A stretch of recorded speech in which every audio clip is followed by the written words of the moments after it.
Hello everyone and welcome back to the Ryan Retro channel. In today's video we're going to do a shootout between the Nintendo Switch 2 and a slew of Android Snapdragon devices. We have the Snapdragon 865, the Snapdragon 8 Gen 2, the G2 Gen 2, the G3 Gen 3 and the Snapdragon 8 Elite, being represented here by the Retroid Pocket 5, the Retroid Pocket G2, the Odin 2 Portal, the Konkr Pocket Fit, and my Samsung Fold 7 phone. In all of today's tests, we're going to use the Odin emulator, the latest 0.0.4 release candidate 2, which just dropped a few days ago. And for all of these devices, we're going to be using the standard release version, except the Retroid Pocket 5, and that is because it has a slightly older chipset, so that is going to work better with the legacy version of Odin. The legacy version is essentially made for these older chipsets, so we're setting everything up to perform at its best. In that same vein, we're also going to be using the latest Mr. Purple drivers for most of the devices, except the Retroid Pocket 5, which again has an older chipset, so benefits from a slightly different driver. The Samsung Fold 7 has the Snapdragon 8 Elite chipset, so it is not compatible with any turnip driver, so we're going to use the Game Hub drivers. I've got 3 drivers ready for each system, starting with what should be the best and most performant driver. If the game doesn't launch at all or has massive glitches, we'll then move on to driver number 2 for that device, which for the middle 3 options is the latest release from Zero Gimchi's GitHub archive. For the Retroid Pocket 5, it is the 9v2 driver, which is extremely solid on the Retroid Pocket 5. And for the Samsung Fold 7, it's the Game Hub 800.46 driver, which is known to be pretty solid. And finally, if driver 1 and driver 2 both don't work on a particular game, we'll switch over to the system driver that comes with the device. I'm not going to be trying all 3 drivers on every system for every game because I will be here forever. It's already going to take me a really long time to shoot out all of these games on all of these systems. So we will follow this driver 1, 2, 3 order. And if you'd like to get the best performance on your device, check out my website ryanretro.com for community compatibility lists. And before we begin, we should just go through what is different between the handhelds. And one of those differences is the RAM. So for the Retroid Pocket 5, the Retroid Pocket G2 and the Odin 2 Portal, we have 8 GB of RAM in all of these. In the Konkr Pocket Fit, we have 12 GB, and the Samsung Fold 7 also has 12 GB. In a perfect world, they'd all have the same amount of RAM, because RAM definitely does help with Switch emulation. 12 GB of RAM does give a nice performance bump in the big games.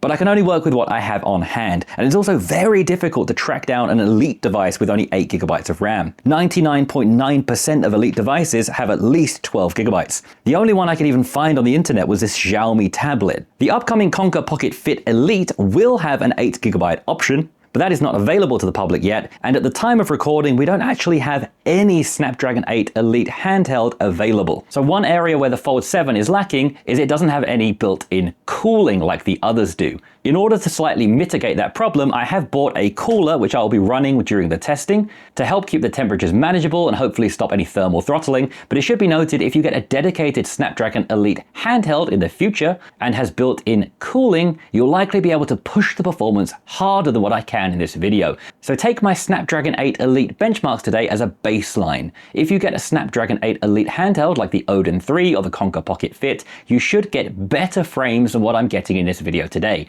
This is purely just to give you an idea of what you can do, and as I said before, there is no Snapdragon 8 Elite handheld available yet, so I'm just doing the best I can. The Nintendo Switch 2 will be our control device in this experiment. It will be the reference point of how games should be running, and you'll probably hear me say throughout the video that if you want to play Switch games, buy a real Switch 2. Partially to appease our Nintendo overlords, but also because it's just true. If you want to play mostly one system, it makes sense to just buy that system. And I have been very pleased with my Nintendo Switch 2 so far. So I've set up all of these devices, I've got the save states exactly the same amongst them and got to a similar position on the real Switch 2. And I never say this in the beginning of a video usually, but if you are enjoying it, please like and subscribe, because this did take a lot of effort to prepare. And I say that only at the beginning of recording. It's going to be a lot more effort before you see it. My Nintendo Switch 1 unfortunately died recently, so I went out and bought a Nintendo Switch 2.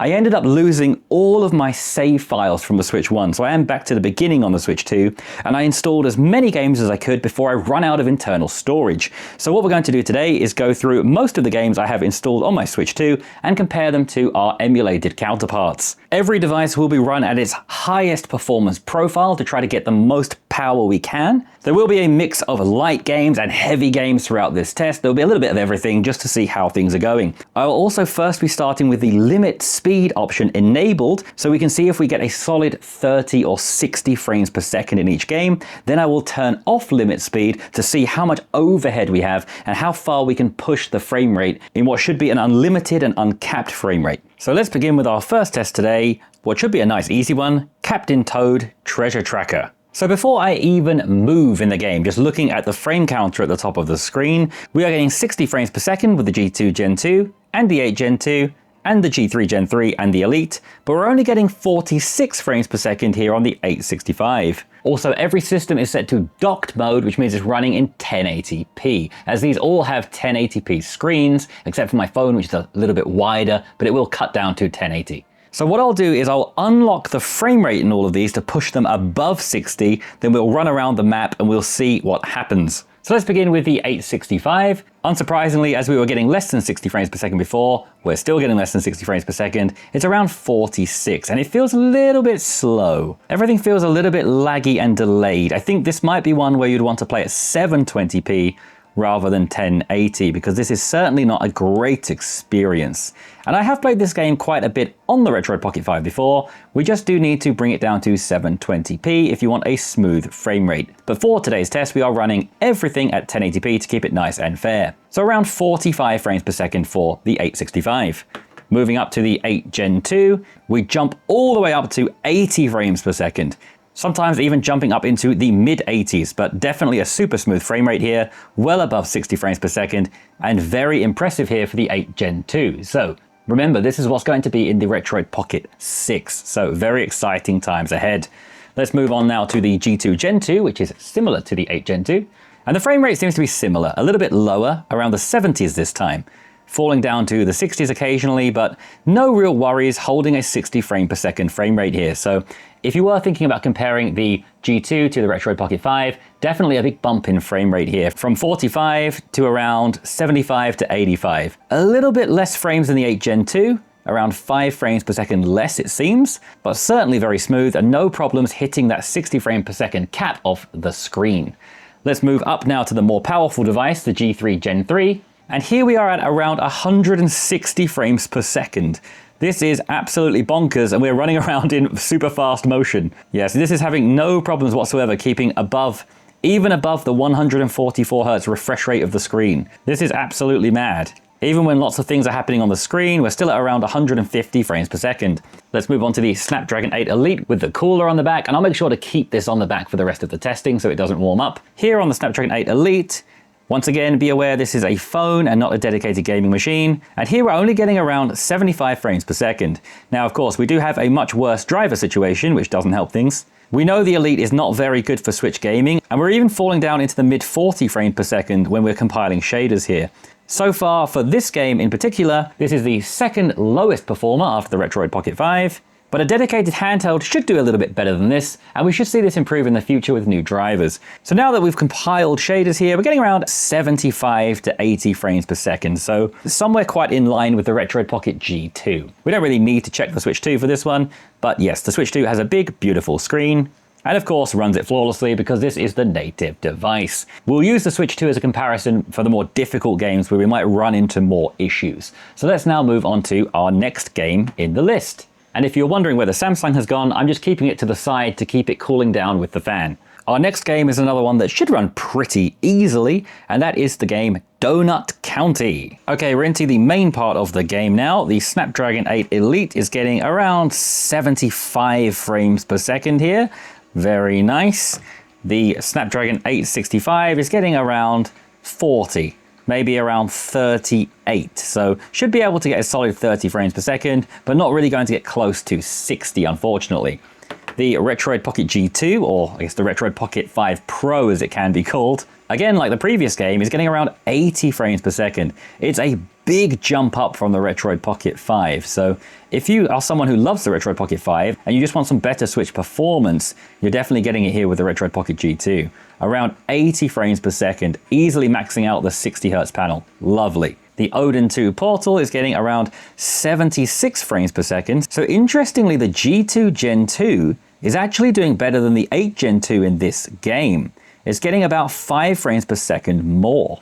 So that's very interesting. Or is it? And then the G3 Gen 3 and the Konkr Pocket Fit is getting 156 frames per second, jumping up to around 160. Of course, once again, if you want to play this the native way, we have the Nintendo Switch 2, which is going to handle it beautifully without any slowdowns. And it's just a really nice big panel. I find the Switch 2 a bit uncomfortable because it's just totally flat, but I do love that big display. It's very nice.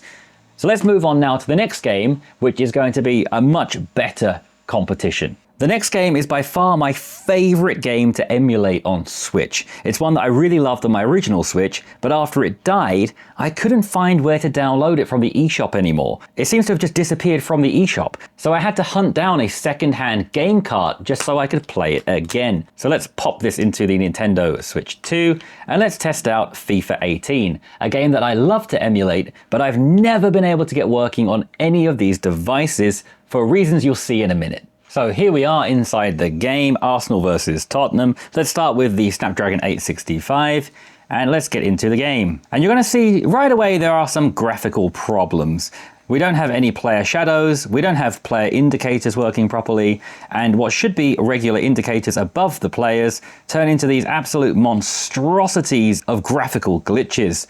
The radar across the bottom of the screen also glitches out and becomes either a second camera or just disappears, and there is no real way to stop this. Now we can mitigate the problem a little bit by coming into the settings, going to trainer and turning it off. The trainer basically gives you lots of hints across the top of the screen and they're glitching out a lot. So if we turn those hints off, we then have a pretty nice playing experience. We still don't have any real player shadows, and we still don't have the HUD at the bottom of the screen, at least not all of the time. It sometimes glitches in and out. But apart from the graphical glitches, the game actually runs at a pretty solid 60 frames per second. So I have put tens and tens of hours into this on the Retroid Pocket 5. This was my go-to game when I traveled home last year on my 30+ hour travel. And I will be doing that again this Christmas. And I'd like to ask you guys, which handheld do you think I should take with me on the commute this year? So yeah, this is running well, but with graphical glitches. And you will find that is the same on all of the devices. It doesn't matter what driver you use, it's just an issue with these emulators that are built upon Yuzu. So whether you're using Yuzu or Odin or Suyu or anything else, they all have the glitches. The only one that doesn't have this glitch are ones built upon Ryujinx. So something like Kenji NX doesn't have the glitch, but has horrible performance. So I take the glitches with the good performance in this case. So this is one situation where the original hardware is better. It just runs absolutely flawlessly as you'd expect, because if the game ran like those on the real hardware, people would go crazy. So if you want to play this, it's much better to play it on the original hardware, but I am happy enough playing it on one of these devices and just ignoring the glitches. I think they're not too much of a big deal. So let's now unlock the frame rate and just see what kind of frames we can get. This one gets a solid 60 frames per second, even on the least powerful device on the table. So I'm quite curious how many frames we can get out of this. So on that Snapdragon 865, we still have a pretty locked on 60 frames per second, falling to around 57, and I did see it creep up to around 62. But this is a system that's pretty much running this game perfectly at 60 and no more. If we then move up to the G2 Gen 2, the Retroid Pocket 5 Pro, once again, we're getting around 70 to 80 frames per second. This seems to really be an 80 frames per second Switch machine. It seems to be settling into around 73 or 75 frames per second. So again, a noticeable improvement over the Retroid Pocket 5, but for this game in particular, the Retroid Pocket 5 can hang on at around 60 frames per second, so realistically, it's about the same experience. Let's move on to the Odin 2 Portal and the Snapdragon 8 Gen 2. And here we're getting a noticeable improvement over the G2 Gen 2. We're getting around 86 frames per second compared to the 73 to 75 of the G2 Gen 2. And in most of my testing, it's been quite consistent that the 8 Gen 2 is a little bit better than the G2 Gen 2. at least in most games. So yes, around 83 to 85 frames per second there. Great showing. The Snapdragon 8 Elite here seems to be getting around 82 frames per second. So again, quite consistent with my testing so far, a little bit below the 8 Gen 2, at least when comparing a phone to a handheld. I'm going to be really curious to see how the dedicated 8 Elite handhelds do when they come out, but we do have some driver issues on the Switch, so don't really expect them to be fantastic. But I'm sure they will be at least better than what my phone is doing, now falling into the mid-60s, possibly due to heat. Although I do have this fan blasting on the back, it's not the same as fans going through the device like they have. So just be aware with this, you should get a better performance than what we have here. There just aren't, unfortunately, any 8 Elite handhelds on the market at the time of filming this video. So far the highest frame rate we have is the 85 frames per second of the 8 Gen 2 Odin 2 Portal. Let's check out what the Konkr can do. And once again, it's absolutely conquering everything with around 150 frames per second. A lot of the frame rates in the games we played so far seem to be pretty consistent, but that will change when we move on to more demanding games later in the test. Our next two games we're going to test are very lightweight titles, and I'm including lightweight titles in this as well because I want to just show you the games I'm really going to play, and you never know what's going to give you a graphical glitch or something like that. So because these games are so easy to run, I know that everything on this table will run them at their full frame rate. We're only going to test the unlocked unlimited frame rate just to see how much overhead we have with these games in particular. So we're going to start with Golf Story. I absolutely adore this game. It's a great one to pick up. It's nice and cheap. I picked this up, I think the same day I bought my Nintendo Switch 1. I picked this up because it's so cheap, so cute and nice. This is a game that's so easy to run. I even ran this on the Retroid Pocket Classic. So this one, we really should be able to get a huge frame rate here. Straight away, I'm seeing a massive frame rate on the Snapdragon 8 Elite here.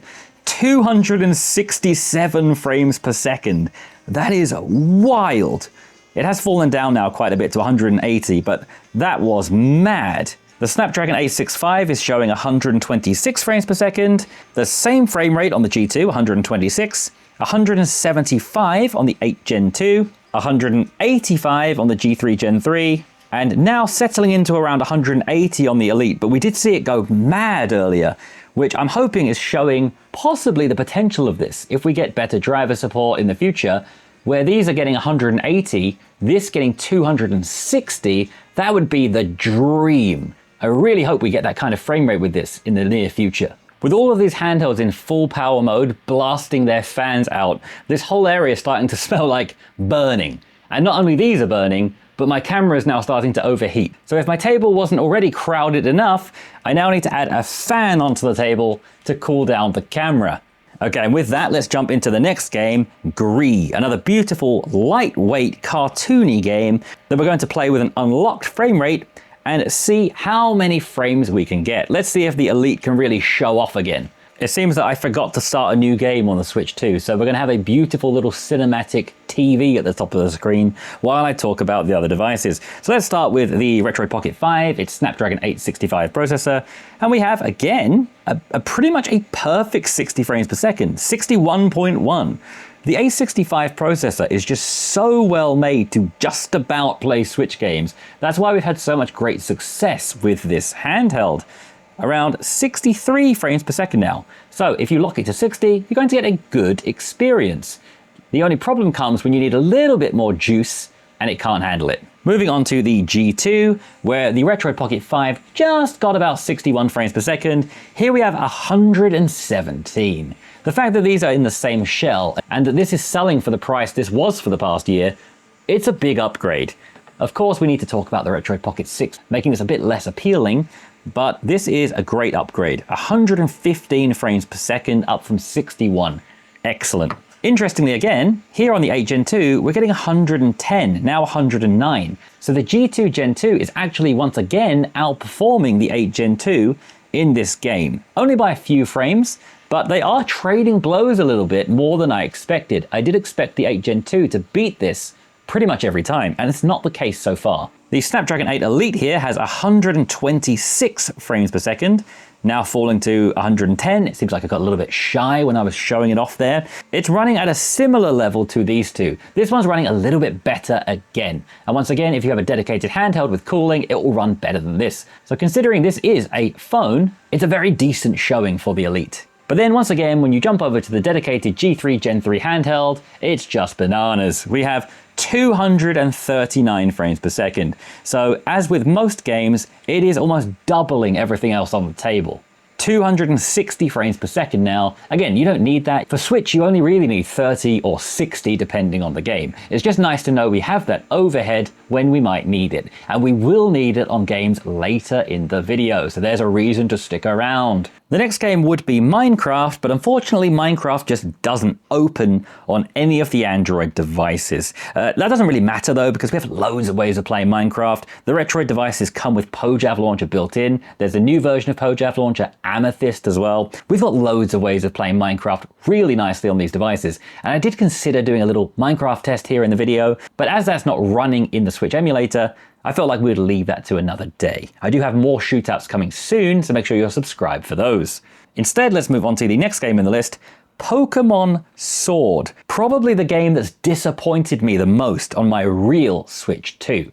So here we are in the same area in all of them, with the speed unlimited once again to try to get above 30 frames per second. Out in the open area, here on this Snapdragon 8 Elite, we have around 50 frames per second, dropping down to around 40 when loading in shaders. And here in an actual Pokemon battle, you can see it going up to well over 100 frames per second.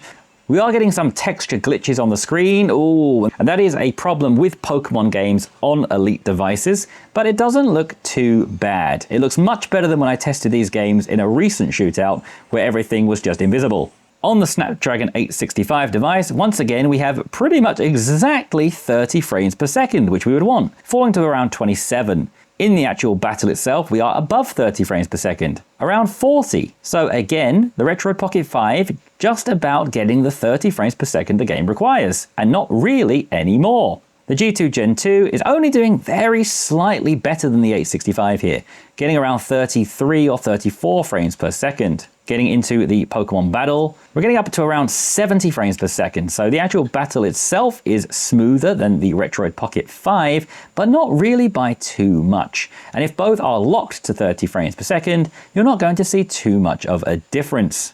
The G2 Gen 2 here feels a lot smoother. It's running at around 50 frames per second, it's running in fast motion, and it feels nice and smooth. In the Pokemon battle, we're at a similar frame rate to the G2 Gen 2, but it does feel just a little bit smoother and the frame rate is a little bit higher. The G3 Gen 3 is getting around 53 frames per second here out in the wild areas. And in the Pokemon battle, we're running in super fast motion at around 123 frames per second, and everything is just flying across the screen. Now, the Switch 2 version is actually not very good. I'm not sure if I can show you this close enough on the screen, but the resolution is abysmal in this game. As the characters are quite cartoony and have black outlines around their body, those black outlines are actually pixelated. For a first-party game like Pokemon to look so terrible in the original hardware, I'm quite disappointed in this. It looks pretty poor. Now, when you're actually in the Pokemon battle, it looks great. Everything looks nice and how you'd expect it to. But when you're running around the world, things just look really underwhelming, especially considering the strength of the Switch 2. So I hope that'll be addressed in a future Switch 2 update, and hopefully a free one. Next, we're going to look at my favorite game of the last decade, Slay the Spire. Once again, it's a really lightweight card game, so we're going to keep the frame rate unlocked. I will be locking the frame rate again when we get to the heavy hitting games, just to see if we can get a solid 30 or 60 frames per second. Before these light games, let's just keep it unlocked and just see where we can get to. So here on our Snapdragon 865 device, we have around 110 frames per second. Absolutely lovely. A great Slay the Spire device here. Falling down to around 89, but mostly above 100 frames per second, which gives me a lot of hope for the other devices and is also a nice round number that should be easy to compare to the other devices. So with around 110, now up to 120 on here, moving on to the Snapdragon G2 Gen 2, we have around 115 to 125 frames per second over here. So again, a nice noticeable bump.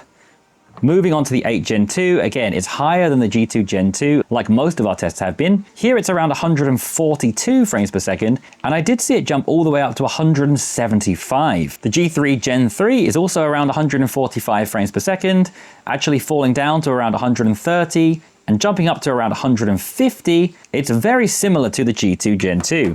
But interestingly, it's the Snapdragon 8 Elite here at a solid 200 frames per second, even jumping up to 214 frames per second. For this game, the Snapdragon 8 Elite is actually doing the best here. And of course, on the original hardware, we have a nice smooth frame rate, although I don't find this to be the best Slay the Spire device. I find it just a little bit too big for such a simplistic game that you can really run even on something like the Retroid Pocket 5, which is much smaller. We have two more lightweight titles to see how many hundreds of frames per second we can get before we move on to the final heavy hitters of the video. It's always good when the exciting stuff is at the end, and the heavy hitting titles just all happen to be at the end of the alphabet, so happy days. Let's begin now with Stardew Valley. Stardew Valley, of course, has an amazing Android port, which I think is actually even better than this, so this might not be the best way to play Stardew Valley, but it certainly is a good way to play Stardew Valley. I just realized that I forgot to install the update on this,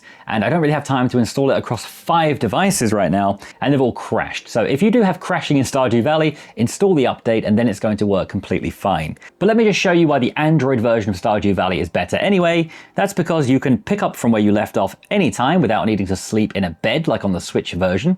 Performance is of course flawless as it's an Android port, and my favorite feature, you can freely zoom in and out with touch controls anytime. So if you are going to play Stardew Valley, just play the Android version anyway. So just before we get onto the heavy hitting games at the end of the video, let's go with Tennis in the Face, a game I absolutely love that has a fantastic soundtrack and could get a really high frame rate. This game looks really beautiful, so if you have a device with a lovely screen, like the Retroid Pocket 5 for example, it really takes advantage of that, and it also has a great soundtrack. So we are running this game right now on the Retroid Pocket 5 at 124 frames per second. So needless to say, you're going to get perfectly smooth performance out of this when you lock it down to, I believe it runs at 60. It might be 30, but regardless of what it is, you're going to get perfect performance. The 8 Gen 2 is also getting 124 frames per second. Interestingly, the G2 Gen 2 is getting 106. So actually 20 frames per second less than the 865. But at this point, it's kind of pointless because it's way above 60. It's over 100 even. It's still running super smoothly, but it is interesting that it's getting lower than the 865. The G3 Gen 3 of the Konkr Pocket Fit is also getting 125. So it seems to be locking there for some reason. And can you take a guess what the Snapdragon 8 Elite's getting? Yes, 125. So if anybody knows why we're getting that kind of frame rate lock in this game, please let me know, because that's very interesting why they're all locked at 125 frames per second when the speed limit's off. And I don't believe there's any kind of VSync that would be enabling that. Please let me know. Is the game just somehow coded in a way to not allow more than 125 frames per second? And of course, on the original hardware, it also looks great, feels great, sounds great, and it's just such a nice, easy, cheap pickup. Okay, now we're going to jump into the games that I'm sure a lot of you are going to be the most interested in. These are the ones that are much more difficult to run and really push the systems. Let's begin with the classic, the Ryan Retro Classic, Exhale of the Crazy. I bought the Switch 2 upgrade for this game, and this is one of the games that makes the Switch 2 worth it. With the Switch 2 upgrade, it's so fluid, and it looks incredible. I've been enjoying playing this both handheld and docked to my TV at 4K 60. This is such a beautiful game. It's one that I didn't play that much on my Switch 1, but the upgraded graphics on the Switch 2 are just absolutely beautiful. So let's see how it compares with our handheld devices. Let's once again begin with what should be the weakest, the 865. As I look around the top of this tower, which I'm now forgetting the name of, is it the Grand Plateau Tower at the beginning of the game? We're getting around 24 frames per second. Now, if you turn off docked mode with this, so you're running it at 720p, you can get very close to 30 frames per second on the Retroid Pocket 5. And if you lower down the resolution to 0.75 times resolution, so even less than 720p, you can get a locked 30 with this. I imagine you can also get a better frame rate when you're not looking around at the whole map like this, but this is kind of my little stress test that I'm doing right now. So the frame rate is around 24 frames per second. Certainly not too bad. And this is with the frame limit turned on. We can, of course, unlock the frame rate above 30, but as we're already getting below 30 frames per second, we shouldn't really see any difference here. And yes, of course, we're still at 25 frames per second, but just to keep it fair, I will keep everything consistent with the others. The Snapdragon 8 Gen 2 here is able to hold a solid 30 frames per second when it's not compiling shaders. When we compile shaders, we of course drop down to around 26 frames per second or something like that. But once the shaders have compiled, we are able to maintain 30 frames per second. So bear in mind the Retroid Pocket 6 will have this Snapdragon 8 Gen 2 processor inside. The Retroid Pocket 6 can play Exhale of the Crazy at 30 frames per second. Let's see if the G2 Gen 2 can also do that, as that's basically the upgraded Retroid Pocket 5 you can buy today. As we compile shaders, we fall down to around 28 frames per second, but once they've compiled, once again, we do seem to be able to get 30 frames per second. So if you'd like a Retroid Pocket 5 size device that can play Exhale of the Crazy at 30 frames per second, you can pick up a Retroid Pocket G2 right now, and you do seem to be able to get that 30 frames per second. Until recently, this game wasn't playable at all on the Snapdragon 8 Elite. Thankfully, the team at Odin have fixed it so it is now playable, but you might get some graphical glitches here and there. Once again, 30 frames per second shouldn't be a problem with the power of this chip. And of course, the Konkr Pocket Fit has right now the most powerful chip with driver support. So once again, if the others are getting 30 frames per second, this one will as well. So now let's unlock the frame rate and see just how high above 30 we can push these devices. So all of these handhelds on the table except the Retroid Pocket 5's Snapdragon 865, they can all get 30 frames per second. This is around 25 and we'll need the resolution lowered down to get a solid 30. So let's now unlock the frame rate of these four and see how far above 30 they can be pushed. So with the frame rate unlocked, we know the Retroid Pocket 5 is still around 25 frames per second. The G2 Gen 2 is getting around 41 frames per second. So we do seem to be solidly above 30 here, and I'm sure we can run this game at a stable 30 frames per second, at least throughout most of the game. Interestingly, the 8 Gen 2 is getting slightly less than the G2 Gen 2 at around 37 frames per second. They are very similar, but the G2 Gen 2 is running slightly better here, but definitely in the same ballpark.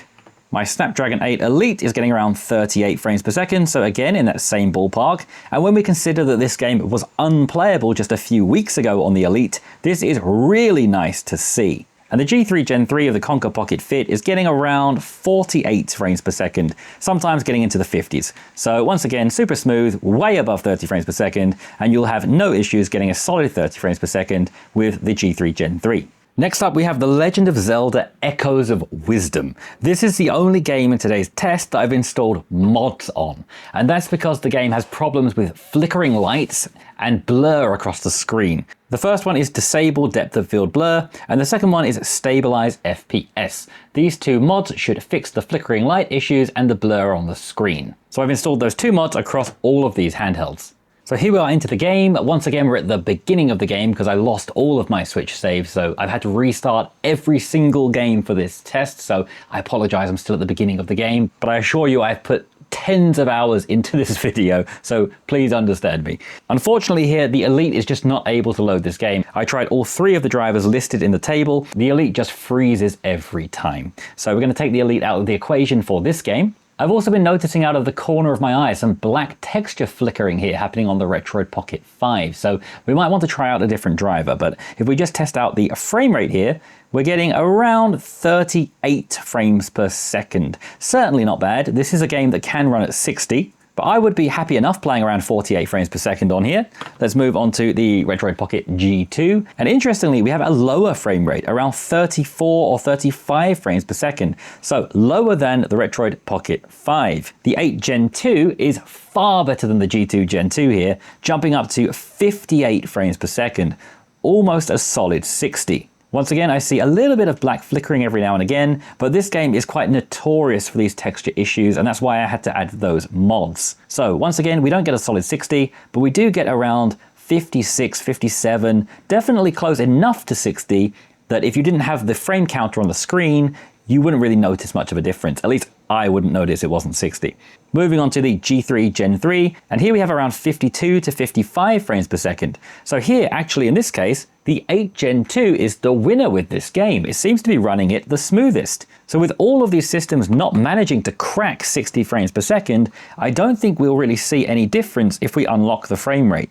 Let's just try it on the two best performing handhelds to see if we get anything. Just because I want to be very thorough in this test, but no, of course, we still have around 55, 56, 57 frames per second. So the 8 Gen 2 is doing really well here, and it bodes very well for the Retroid Pocket 6. Very disappointing performance here from the G2 Gen 2. Next up, we have another Ryan Retro classic game test, Cries of the Monarchy. This is another one that I picked up on my Switch 2 and got the Switch 2 edition, and I'm only at the beginning of the game here because I only just managed to install it when I bought my Switch 2 recently, but what a beautiful game already. These Switch 2 upgrade editions are no joke. They look super nice and run so fluidly. But let's see how well this can run on handhelds. A notoriously hard game to run. One of the hardest of the system for sure. Once again, the Snapdragon 8 Elite just will not launch this game. So once again, we have to take it out of the equation. The Retroid Pocket 5 would only launch it with the system driver. The Mr. Purple driver and the Kimchi Turnip driver both will not launch the game on the Snapdragon 865.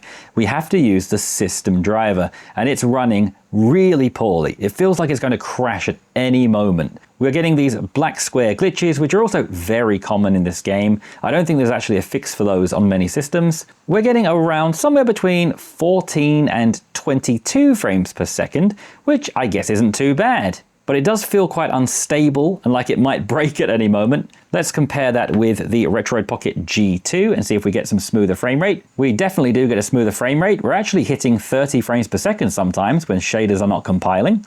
We have a lot of shaders to build here, but whenever they're not building, this actually feels very smooth. Much smoother than the Retroid Pocket 5 Snapdragon 865 processor. I'm very impressed with this. Let's go to the 8 Gen 2 in the Odin 2 portal. And if we got 30 frames per second with the G2 Gen 2, I assume we should get 30 frames per second here as well. Now, I know there are some people who have completed this game on the Odin 2 portal, so if you would like to say in the comments how your experience was, that would be greatly beneficial to everyone. Just here at the beginning, so we're not too deep into the game, it is running at a pretty smooth 30 frames per second. Here on the G3 Gen 3, we have 30 frames per second even while compiling shaders. Looking at that frame counter at the top left of the screen, spinning around like that is the first time I saw it go below 30. We do again have those black squares appearing on the screen, which I'm not sure how to fix, but we have a pretty smooth frame rate. So what I'm going to do now is unlock the frame rate and see how much overhead we have, and then I'm going to jump off of one of the edges here, which really tanks the frame rate, so we can see how it handles that. So let's get back to the Snapdragon 865. With the unlocked frame rate, of course, we're not even getting 30 frames per second anyway, so we stay at the same frame rate of around 22. Then if we jump off the edge here to really push the performance, the frame rate's around 16, falling down to around 12. Somewhere between 12 and 18 frames per second, and then the lowest was 9 frames per second when we hit the water. The Snapdragon G2 Gen 2 is getting around 35 frames per second, nicely above 30. And then when we jump off the edge, we're getting around 21 frames per second, falling down to 13. And the lowest was 13, mostly in the 20s. And the frame rate above 30 was very promising up on that island in the sky.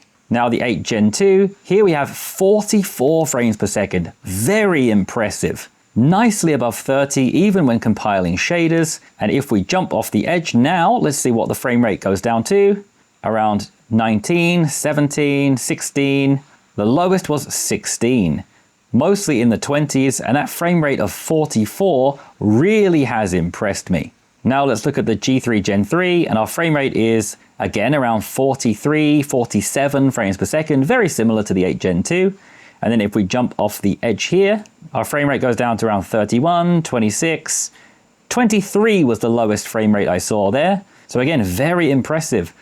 The lowest frame rate this hit when jumping off the edge is similar to the highest frame rate we got with the Snapdragon 865. So you really can see the difference in power here between the Konkr Pocket Fit and the Retroid Pocket 5. It is also worth mentioning that these are running the best drivers. This is running the system driver because the other drivers just completely crashed out the game. So the Retroid Pocket 5 is really not very well optimized for Cries of the Monarchy. And now at last we've made it to the final game test, another really big one, The Witcher 3 Wild Hunt, one that really stresses the system. And if you've made it this far, please like and subscribe if you haven't already, and maybe consider donating me one of your lungs as I'm about to pass out. Okay, for the last time today, here we go.